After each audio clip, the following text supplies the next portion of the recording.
Un nouveau survol de drone sur une zone sensible. Nous l'avons appris dans la matinée. Hier soir, 5 engins ont été repérés au-dessus de la base militaire de l'île Longue, près de Brest. Les fusiliers marins ont tiré pour les abattre. Cette base, c'est l'une des plus secrètes de nos armées, celle qui abrite les sous-marins nucléaires français. Ce que l'on sait avec Jeanne Concard, Julie Jeune-Maître et Vincent Hénin. C'est un site militaire ultra protégé, un sanctuaire de la dissuasion nucléaire française. À notre arrivée ce matin, impossible d'aller plus loin. Pourtant, hier, 5 drones sont parvenus à survoler cette base sous-marine de l'île Longue, située près de Brest, que nous avions pu visiter l'année dernière.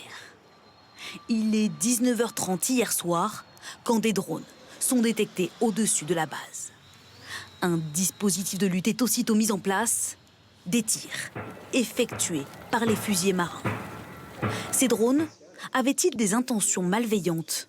Je veux saluer l'interception qui a été celle de nos militaires sur la base de l'île Longue. Derrière, il y a un dépôt de plainte, il y a une enquête, et c'est l'enquête qui permettra de déterminer quel a été finalement ce survol. Sur cette base, qui abrite les plus grands sous-marins lanceurs d'engins français, cette intrusion n'est pas une première. Il y a 10 ans déjà, des drones l'avaient survolé. Comment ces survols sont-ils possibles? La base militaire est-elle suffisamment équipée en système de brouillage? Certains endroits sensibles utilisent des technologies anti-drones comme celle-ci, capables de stopper l'engin. Cette société équipe notamment l'armée française.